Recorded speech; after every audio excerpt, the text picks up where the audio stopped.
আসসালামু আলাইকুম সবাইকে। প্রাইমারি শিক্ষক নিয়োগ পরীক্ষায় সাধারণ জ্ঞান বাংলাদেশ বিষয়াবলী থেকে হুবহু কমন পেতে চাইলে আজকের ভিডিওটি আপনার জন্য খুবই গুরুত্বপূর্ণ, কারণ এখানে রয়েছে 2025 সালে অনুষ্ঠিত হওয়া সব চাকরির পরীক্ষার বাছাই করা সব প্রশ্ন একসাথে, যেখান থেকে কিন্তু প্রাইমারি শিক্ষক নিয়োগ পরীক্ষায় আপনার হুবহু কমন পাবার সম্ভাবনা অনেক রয়েছে, কারণ এই প্রশ্নগুলো কিন্তু সম্পূর্ণ আপডেট করা প্রশ্ন।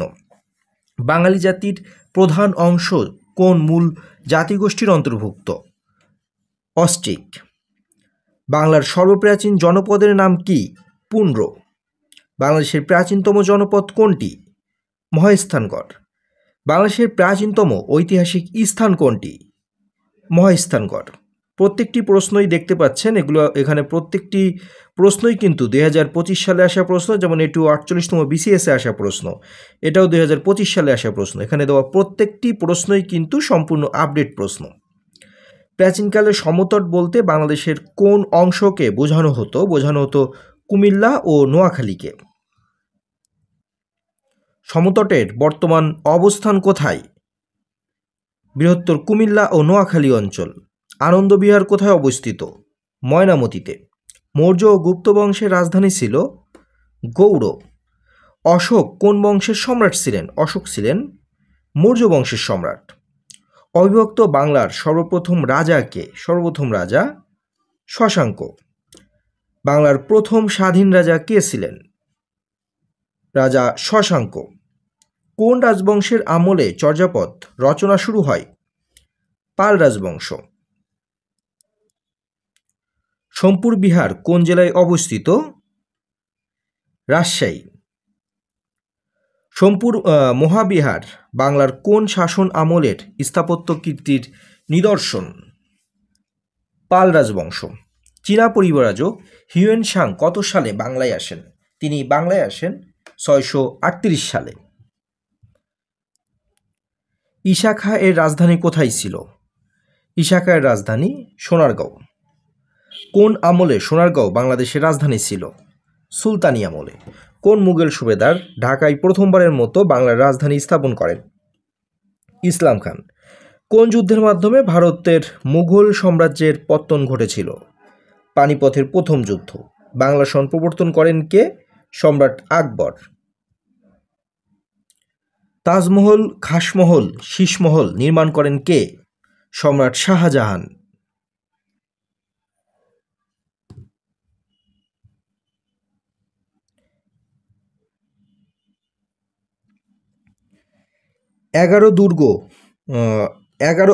এগারো সিন্ধু দুর্গের নির্মাতাকে? ঈশা খাঁ। ঢাকা গেইটের নির্মাতাকে? মীর জুমলা। লালকেল্লা নির্মাণ করেন কে? সম্রাট শাহজাহান। পলাশির যুদ্ধ কবে হয়েছিল? 23 জুন 1757 সালে। কোন ইউরোপীয় ভারতে আসার জলপথ আবিষ্কার করেন? Vasco da Gama. এখানে যে ব্যাখ্যাটা আছে একটু দেখে যাবেন, কারণ এখান থেকেও কিন্তু অনেক সময় প্রশ্ন আসে। কোন ইউরোপীয় ভারত আসার জলপথ আবিষ্কার করে? Vasco da Gama. Lord Cornwallis British ভারতের গভর্নর জেনারেল হওয়ার পূর্বে কোন ভূমিকায় ছিলেন? যুক্তরাষ্ট্রের স্বাধীনতা যুদ্ধে ব্রিটিশ বাহিনীর প্রধান ছিলেন। চিরস্থায়ী বন্দোবস্ত কবে প্রবর্তন করা হয়? 1793 সালে। বাংলার চিরস্থায়ী ভূমি ব্যবস্থার প্রবর্তন করেন কে? Lord Cornwallis. লর্ড লিটন কত সালে আর্মস অ্যাক্ট প্রবর্তন করেন? 1878 সালে। নিখিল ভারত মুসলিম লীগ প্রতিষ্ঠিত হয় কোন শহরে? ঢাকা শহরে। বঙ্গভঙ্গ হয় কত সালে? বঙ্গভঙ্গ হয় 1905 সালে। কে বাঁশের কেল্লা নির্মাণ করে ব্রিটিশ বিরোধী আন্দোলনে কৃষক প্রজাদের সংগঠিত করেছিলেন? সৈয়দ নিসার আলী তিতুমির। ফরায়াজি আন্দোলনের নেতা ছিলেন কে? হাজী শরীয়তুল্লাহ। কার নেতৃত্বে আলিগড় আন্দোলন শুরু হয়? স্যার সৈয়দ আহমদ খান। 1911 সালে বঙ্গভঙ্গ রদের পর ঢাকায় একটি বিশ্ববিদ্যালয় প্রতিষ্ঠার জন্য ব্রিটিশ সরকারের কাছে দেন দরবার করার ক্ষেত্রে কোন নেতা অগ্রণী ভূমিকা পালন করেন? স্যার সলিমুল্লাহ। ঢাকা বিশ্ববিদ্যালয় প্রতিষ্ঠিত হয় কত সালে? 1921 সালে। ঢাকা বিশ্ববিদ্যালয়ের প্রথম ভারতীয় উপাচার্য কে ছিলেন? Sir A F Rahman. ঢাকা বিশ্ববিদ্যালয় বিল ঢাকা বিশ্ববিদ্যালয় বিল কত সালে আইনে পরিণত হয়? 7ই মার্চ 1917 সালে। কোন মুসলিম চিন্তাবিদ প্রথম দ্বিজাতি তত্ত্ব সম্পর্কে স্পষ্ট ধারণা দেন? সৈয়দ আহমদ খান।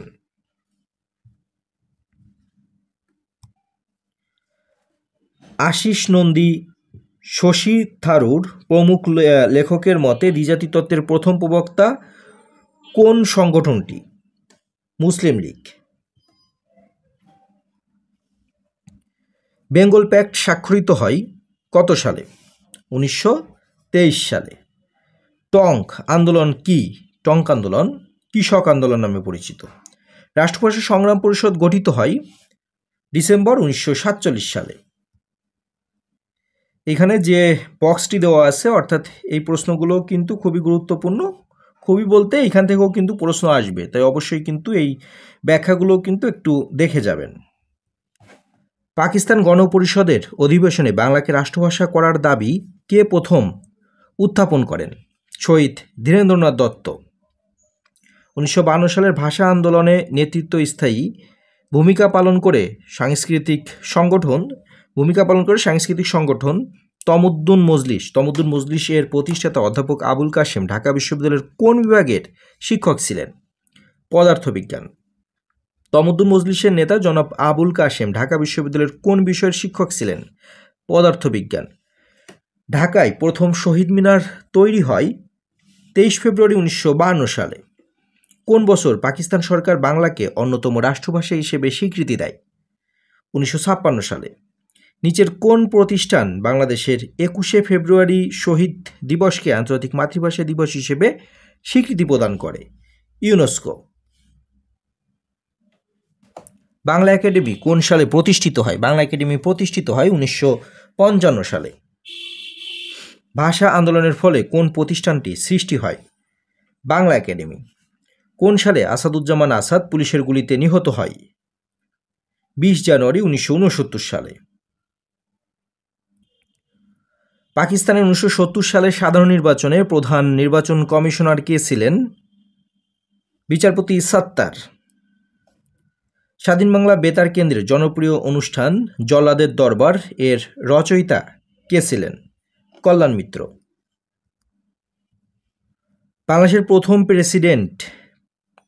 বাংলাদেশে প্রথম প্রেসিডেন্ট পদ্ধতির সরকার কখন গঠিত হয়? 1971 সালে।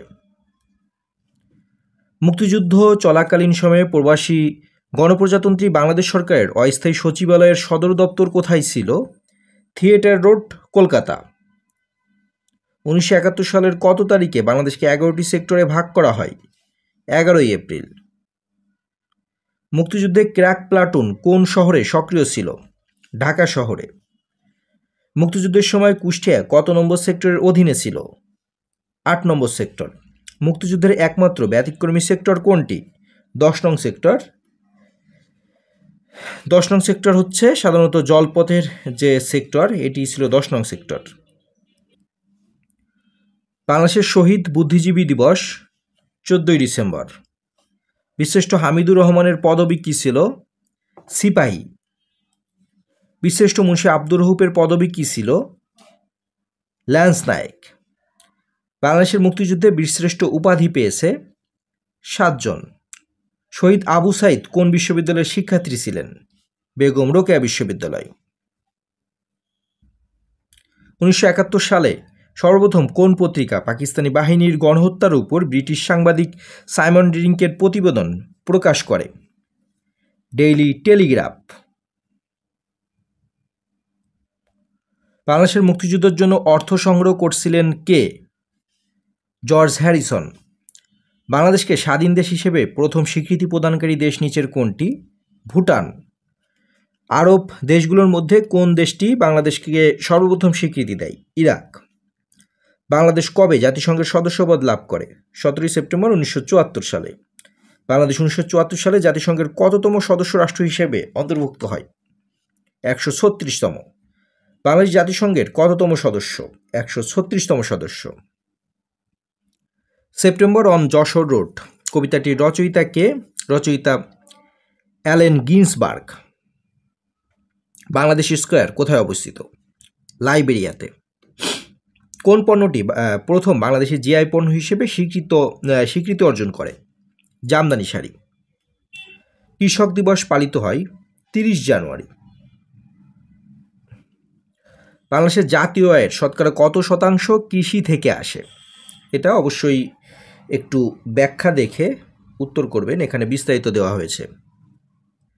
এখানে দেওয়া প্রত্যেকটি প্রশ্নই কিন্তু আপডেট করা, এখানে আপনাকে এই নিয়ে চিন্তা করতে হবে না। প্রত্যেকটি প্রশ্নই কিন্তু সম্প্রতি সময়ে আসা সব প্রশ্ন এবং আপডেট করা সব প্রশ্ন এখানে দেওয়া হয়েছে। ধান উৎপাদনে বর্তমানে পৃথিবীতে বাংলাদেশের অবস্থান কত?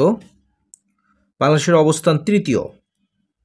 বাংলাদেশের প্রধান বীজ উৎপাদনকারী সরকারি প্রতিষ্ঠান বিএডিসি। বাংলামতি কি? এটা হচ্ছে এক প্রকার ধান। কৃষিক্ষেত্রে রবি মৌসুম কোনটি? কার্তিক থেকে ফাল্গুন। বাংলাদেশে রোপা আমন ধান কাটা হয় অগ্রহায়ণ পৌষ মাসে। বাংলাদেশের কোন জেলায় সবচেয়ে বেশি পাট উৎপাদন হয়? সবচেয়ে বেশি পাট উৎপাদন হয় ফরিদপুর জেলায়। আলুর একটি জাতের নাম নিচের কোনটি? ডায়মন্ড। বাংলাদেশের সবচেয়ে বেশি পাট উৎপাদন হয় কোন জেলায়? ফরিদপুর জেলায়। বাংলাদেশের কোন জেলায় সবচেয়ে বেশি চা বাগান আছে? সবচেয়ে বেশি চা বাগান আছে মৌলভীবাজারে। বাংলাদেশের সর্বোচ্চ সংখ্যক চা বাগান রয়েছে কোন জেলায়? মৌলভীবাজারে। আমাদের দেশে ভিটামিন সি সমৃদ্ধ সবচেয়ে লাভজনক ফল নিচের কোনটি? পেয়ারা। বিগত 50 বছরে বাংলাদেশে কোন ফসলের চাষ তুলনামূলকভাবে সবচেয়ে বেশি বৃদ্ধি পেয়েছে? ভুট্টা। ছায়াপ্রেমী অর্থনৈতিক ফসল কোনটি? চা। বাংলাদেশের জাতীয় বৃক্ষের নাম কি? আম গাছ। একটি দেশের মোট আয়তনের কত শতাংশ বনভূমি থাকা প্রয়োজন? 20 থেকে 25%। বাংলাদেশের সবচেয়ে বড় প্রাকৃতিক মৎস্য প্রজনন কেন্দ্র কোনটি? হালদা নদী। বাওয়ালি কারা? বাওয়ালি বলা হয় সুন্দরবনের গোলপাতা সংগ্রহ করে যারা, এদেরকে। সুন্দরবনে কোন বন্যপ্রাণীটি পাওয়া যায় না? হাতি। এশিয়ার সর্ববৃহৎ প্রাকৃতিক মৎস্য প্রজনন কেন্দ্র হল হালদা নদী। মৎস্য প্রশিক্ষণ একাডেমি কোথায় অবস্থিত? সাভার, ঢাকাতে। নিপোর্ট কোন বিষয়ের সাথে সংশ্লিষ্ট? জনসংখ্যার সাথে। জনসংখ্যার দিক থেকে বিশ্বে বাংলাদেশের অবস্থান কততম? 8ম। ডেমোগ্রাফিক ডিভাইডেন্ড বলতে কি বোঝায়? কর্মক্ষম বয়স গোষ্ঠীর অনুপাত বৃদ্ধি। বাংলাদেশের প্রথম আদমশুমারি অনুষ্ঠিত হয় কোন সালে? 1974 সালে। 2022 সালের জনশুমারি অনুযায়ী বাংলাদেশের জনসংখ্যা প্রায় 17 কোটি। শিশু আইন 2013 এ কয়টি অধ্যায় রয়েছে? 11টি। বাংলাদেশের জাতীয় শিশুনীতি অনুসারে শিশুর বয়সসীমা কত? 0 থেকে 18। ভাষা পরিবার অনুযায়ী সাঁওতাল জনগোষ্ঠী প্রধানত কোন পরিবারভুক্ত? অস্ট্রিক অস্ট্রো এশিয়াটিক পরিবারভুক্ত বা মুন্ডা পরিবারভুক্ত। বাংলাদেশের সমতলে সবচেয়ে বেশি জনসংখ্যার কোন নৃগোষ্ঠী বাস করে? সাঁওতাল।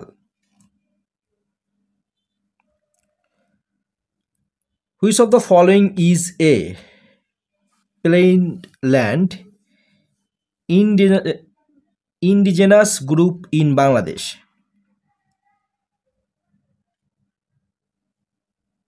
সাঁওতাল।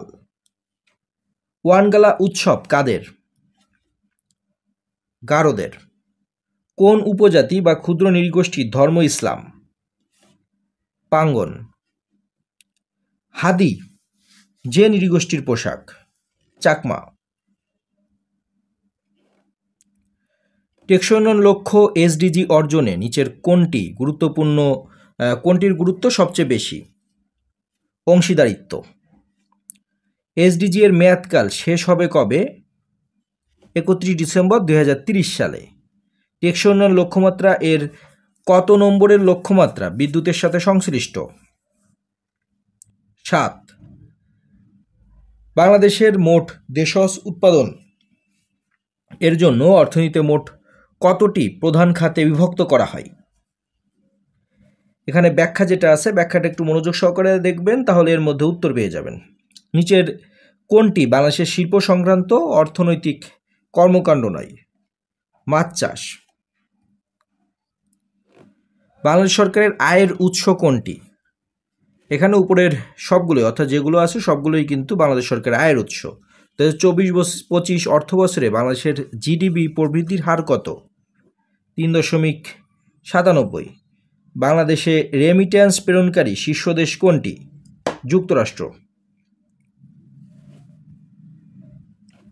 বাংলাদেশ সবচেয়ে বেশি রপ্তানি করে যে দেশে, তা হচ্ছে চীন।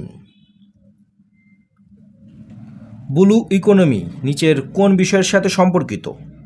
সমুদ্রের উপর নির্ভর অর্থনীতির সাথে।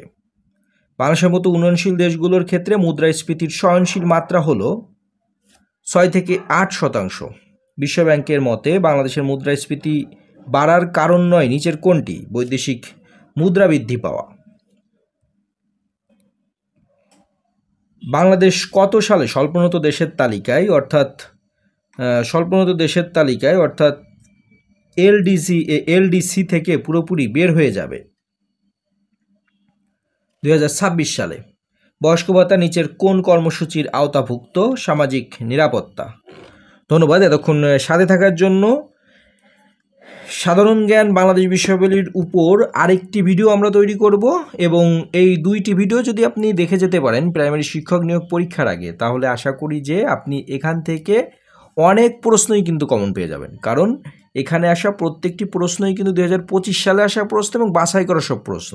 এবং দ্বিতীয় পর্ব আপলোড করার সাথে সাথে এর লিঙ্ক আপনারা এই ভিডিওর ডেসক্রিপশনে পেয়ে যাবেন, ভিডিওটি অবশ্যই দেখে নেবেন। এই 2টি ভিডিওই আপনার প্রাইমারি শিক্ষক নিয়োগ পরীক্ষার জন্য অতি গুরুত্বপূর্ণ হয়ে দাঁড়াবে। আপনি পরীক্ষার হলে যেই কিন্তু ব্যাপারটি দেখতে পারবেন।